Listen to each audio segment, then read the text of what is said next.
حضرت یعقوب علیہ السلام اپنی تمام اولاد میں حضرت یوسف علیہ السلام سے والہانہ محبت کرتے تھے۔ اس کی ایک وجہ یہ بھی تھی کہ حضرت یوسف علیہ السلام کی پیشانی کا چمکتا ہوا نور نبوت پہچانتے تھے اور وحی الہی کے ذریعے اس کی اطلاع پا چکے تھے۔ حضرت یعقوب علیہ السلام کا حضرت یوسف علیہ السلام کے ساتھ والہانہ عشق برادران یوسف کے لیے سخت تکلیف اور ناقابل برداشت تھا۔ وہ ہر وقت اس فکر میں لگے رہتے کہ یا تو حضرت یعقوب علیہ السلام کے قلب سے ان کی محبت نکال پھینکے یا پھر حضرت یوسف علیہ السلام کو اپنے راستے سے ہٹا دے۔ بعض مفسرین نے لکھا ہے کہ جس وقت حضرت یوسف علیہ السلام اپنے والد کو خواب سنا رہے تھے، اس وقت ان کی سوتیلی ماں دروازے کی آڑ سے ان کی باتیں سن رہی تھی۔ اس نے یہ بات اپنے بیٹوں کو بتا دی۔ آخرکار حسد کی بھڑکتی ہوئی آگ نے ایک روز برادران یوسف کو ان کے خلاف سازش کرنے پر مجبور کر دیا۔ ارشاد باری تعالیٰ ہے کہ وہ کہنے لگے کہ یوسف اور اس کا بھائی ہمارے باپ کو زیادہ پیارے ہیں، حالانکہ ہم زیادہ طاقتور ہیں۔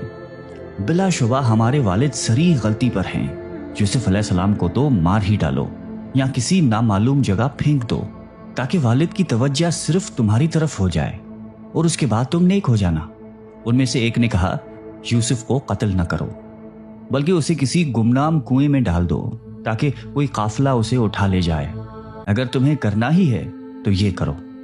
طلب یہ کہ جب انہوں نے اپنے سوچے سمجھے منصوبے کے مطابق حضرت یوسف علیہ السلام کو کنویں میں پھینک دیا تو اللہ تعالیٰ نے حضرت یوسف علیہ السلام کی تسلی اور حوصلے کے لیے وحی بھیجی۔ گھبرانے کی ضرورت نہیں ہے، ہم تیری حفاظت ہی نہیں کریں گے بلکہ تجھے ایسے بلند مقام پر فائز کریں گے کہ یہ بھائی بھیک مانگتے ہوئے تیری خدمت میں حاضر ہوں گے۔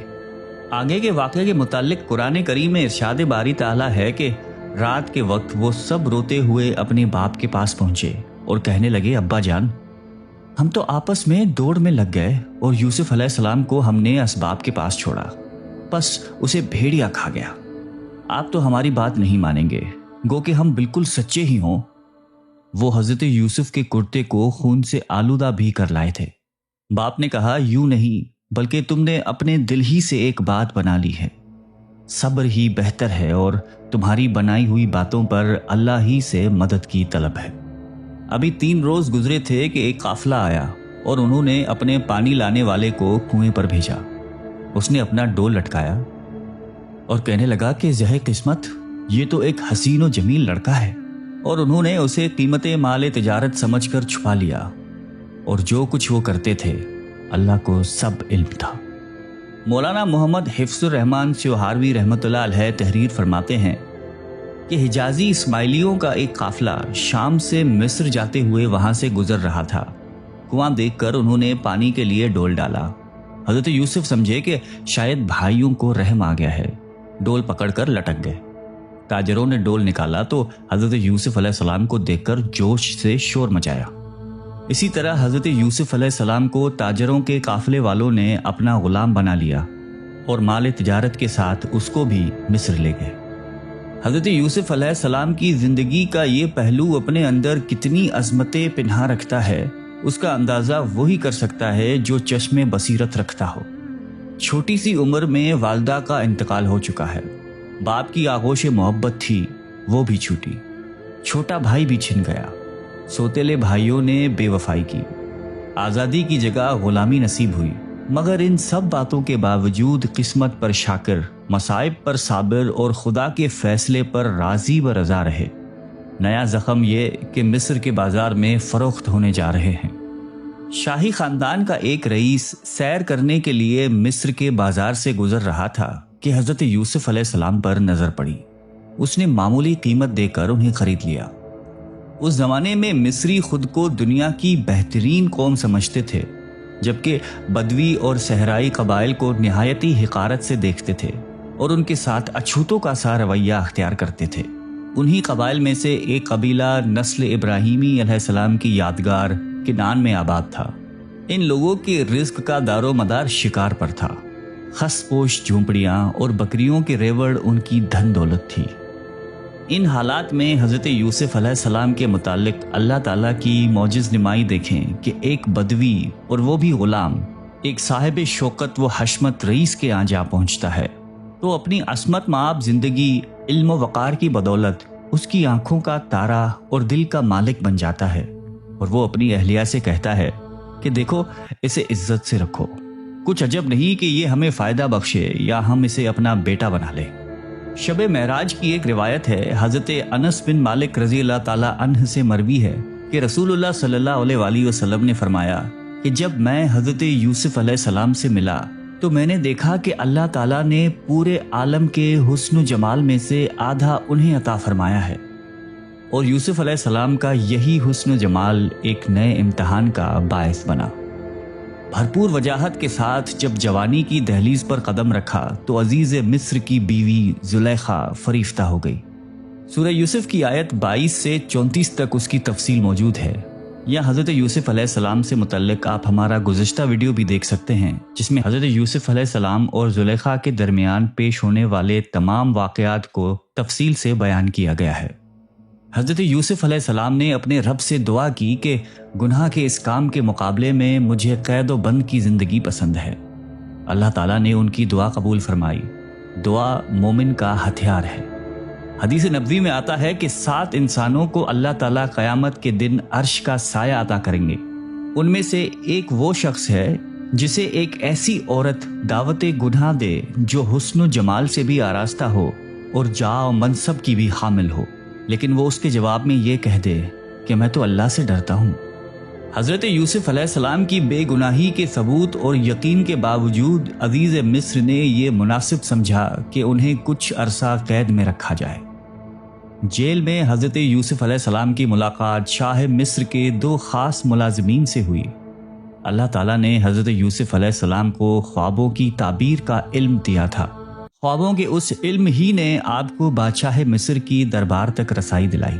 بادشاہ آپ کی علمی قابلیت اور دیانت داری سے اتنا متاثر ہوا کہ انہیں ملک کے وزیر خزانہ کی اہم ذمہ داری سونپ دی۔ بادشاہ مصر کے خواب کی تعبیر کے مطابق حضرت یوسف علیہ السلام کی حکومت کے پہلے 7 سال مصر میں انتہائی خوشحال گزرے۔ ان ایام میں انہوں نے آنے والے قحط کے لیے وہ تمام پیش بندیاں کر لیں جن کا مشورہ بادشاہ کے خواب کی تعبیر بتاتے وقت وہ دے چکے تھے۔ ان کے بعد قحط کا دور شروع ہوا۔ یہ قحط صرف مصر میں ہی نہ تھا بلکہ آس پاس کے تمام ممالک بشمول شام، فلسطین، شرق اردن اور شمالی عرب سب قحط کی لپیٹ میں تھے۔ ان حالات میں حضرت یوسف علیہ السلام کی دانش مندانہ فیصلوں کی بدولت صرف مصر ایسا ملک تھا جہاں قحط کے باوجود غلے کی افراط تھی۔ چنانچہ حضرت یوسف علیہ السلام کے بھائی بھی غلہ لینے مصر پہنچے۔ آپ نے اپنے بھائیوں کو پہچان لیا، مگر ان کے بھائی ان سے نا آشنا تھے۔ برادران یوسف کا آپ کو نہ پہچاننا کوئی حیرانی کی بات نہیں۔ جس وقت انہوں نے آپ کو کنویں میں پھینکا تھا اس وقت آپ کم سن تھے، اور اب آپ علیہ السلام کی عمر 38 سال کے لگ بھگ تھی۔ اتنی طویل مدت بہت کچھ بدل دیتی ہے، اور پھر یہ تو ان کے وہم و گمان میں بھی نہ تھا کہ جس بھائی کو وہ کنویں میں پھینک گئے تھے وہ آج مصر کا مختار مطلق ہوگا۔ جب یہ 10 بھائی دربار میں پہنچے تو حضرت یوسف علیہ السلام نے مزید اطمینان کے لیے ان سے سوالات کیے۔ فرمایا تم مصری معلوم نہیں ہوتے، تمہاری زبان بھی الگ سی ہے، کہیں کسی دشمن ملک کے جاسوس تو نہیں ہو؟ ان سوالات کا مقصد یہ تھا کہ وہ اپنے حالات کے بارے میں سب کچھ بتا دیں۔ بھائیوں میں سے ایک نے کہا کہ ہم نبی زادے ہیں اور حضرت یعقوب علیہ السلام کی اولاد ہیں۔ ہم 12 بھائی تھے۔ ایک بھائی کو بچپن میں بھیڑیا کھا گیا، جس کے غم میں ہمارے والد نابینا ہو چکے ہیں۔ ایک چھوٹا بھائی ہے جسے والد کی دیکھ بھال کے لیے چھوڑ آئے ہیں۔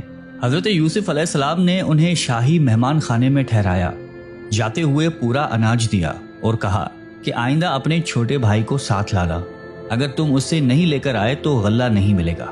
اس کے ساتھ ہی آپ نے خفیہ طور پر ان کے اناج کی رقم بھی ان بوریوں میں رکھوا دی۔ بھائی خوشی خوشی اناج لے کر کنان واپس آئے اور والد سے کہنے لگے کہ اب ہمارے لیے غلے کا بندوبست ہو گیا ہے، ہمارے ساتھ بھائی کو بھیج دیجیے تاکہ ہم پھر غلہ لائیں اور اس کی نگہبانی کریں۔ والد نے کہا مجھے تو اس کے بابت تمہارا بس ویسا ہی اعتبار ہے جیسا اس سے پہلے اس بھائی کے بارے میں تھا۔ اناج ختم ہونے لگا تو برادران یوسف نے دوبارہ مصر جانے کا قصد کیا، اور جب وہاں پہنچے تو بنیامین بھی ساتھ تھے۔ حضرت یوسف علیہ السلام ان سب سے بڑی عزت و احترام سے پیش آئے، شاہی مہمان خانے میں ٹھہرایا اور ان پر عنایات کی بارش کر دی۔ خلوت میں اپنے بھائی سے اپنا تعارف کروایا، تمام حالات سے آگاہ کرتے ہوئے ہدایت کی کہ ابھی اس راز پر سے پردہ نہ اٹھانا، کوئی ایسی تدبیر کریں گے کہ تم ہمارے پاس ہی رہو۔ حضرت یوسف علیہ السلام نے ان کی واپسی کے وقت اونٹوں پر غلہ لدوا کر ایک غلام کے ذریعے بن یامین کے سامان میں ایک قیمتی پیالہ بھی رکھوا دیا۔ سب بھائی خوشی خوشی روانہ ہوئے ہی تھے کہ ایک سرکاری اہلکار نے بآواز بلند کہا کہ اے قافلے والو، تم چور ہو اور بادشاہ کا پیالہ چرا کر لے جا رہے ہو۔ سب فوری طور پر پلٹ آئے اور بولے، نہ ہم چور ہیں اور نہ ہمارا مقصد فساد برپا کرنا ہے، اور نہ ہی ہماری فطرت اور عادت ہمیں اس فعل بد کے ارتکاب پر آمادہ کر سکتی ہے۔ شاہی ملازمین نے کہا کہ اگر چوری کا سامان تمہارے پاس سے برآمد ہو گیا تو اس کی سزا کیا ہوگی؟ وہ بولے، شریعت ابراہیمی میں اس کی سزا یہ ہے کہ چور کو اس شخص کے حوالے کر دیا جاتا ہے، اور یہی تو حضرت یوسف علیہ السلام کی خواہش تھی۔ چنانچہ پہلے 10 بھائیوں کے سامان کی تلاشی لی گئی، اور آخر میں جب بن یامین کے سامان کی تلاشی لی گئی تو پیالہ برآمد ہو گیا۔ چنانچہ بن یامین کو ساتھ جانے کی اجازت نہیں ملی۔ جاتے ہوئے حضرت یوسف علیہ السلام نے بھائیوں کو اپنا کرتا دیتے ہوئے فرمایا کہ میرا یہ کرتا لے جاؤ اور اسے میرے والد کی آنکھوں پر رکھو گے تو وہ دیکھنے لگیں گے، اور ان سمیت اپنے پورے خاندان کو میرے پاس لے آؤ۔ جب وہ والد کے پاس پہنچے تو انہوں نے کہا کہ مجھے تو یوسف کی خوشبو آ رہی ہے۔ وہ کہنے لگے، واللہ آپ اپنے اس پرانے خبط میں مبتلا ہیں۔ پھر جب خوشخبری دینے والے آ گئے اور ان کے چہرے پر کرتا ڈالا تو بینائی واپس آ گئی۔ کہا کہ میں اللہ کی طرف سے وہ باتیں جانتا ہوں جو تم نہیں جانتے۔ انہوں نے کہا، ابا جی آپ ہمارے لیے گناہوں کی بخشش طلب کیجئے، بے شک ہم قصوروار ہیں۔ کہا، اچھا میں جلد ہی تمہارے لیے اپنی پروردگار سے بخشش طلب کروں گا، وہ بڑا بخشنے والا نہایت مہربان ہے۔ جب یہ سارا گھرانہ حضرت یوسف علیہ السلام کے پاس پہنچ گیا تو حضرت یوسف علیہ السلام نے اپنے تخت پر اپنی ماں باپ کو اونچا بٹھایا اور سب سجدے میں گر گئے۔ مولانا اشرف علی تھانوی فرماتے ہیں کہ یہ سجدہ تحیت تھا جو سابق امتوں میں جائز تھا۔ حضرت یوسف علیہ السلام کو اپنے بچپن کا خواب یاد آ گیا۔ انہوں نے کہا کہ اے ابا جان، یہ میرے اس خواب کی تعبیر ہے جو میں نے بچپن میں دیکھا تھا، جسے میرے رب نے سچ کر دکھایا۔ تخت پر حضرت یعقوب علیہ السلام کے ساتھ ان کی دوسری بیوی تشریف رکھتی تھی۔ حضرت یعقوب علیہ السلام کے پورے خاندان نے مصر میں مستقل سکونت اختیار کر لی۔ جب وہ مصر میں داخل ہوئے تو 93 تھے، لیکن جب حضرت موسیٰ علیہ السلام بنی اسرائیل کو لے کر مصر سے نکلے تو ان کی تعداد 7 لاکھ کے قریب تھی۔ اللہ تعالی حضرت یوسف کے برکت سے ہمارے اندر بھی صبر و شکر کی صفات عطا فرمائے اور قرآن اور حدیث پہ چلنے کی توفیق عطا فرمائے۔ آمین۔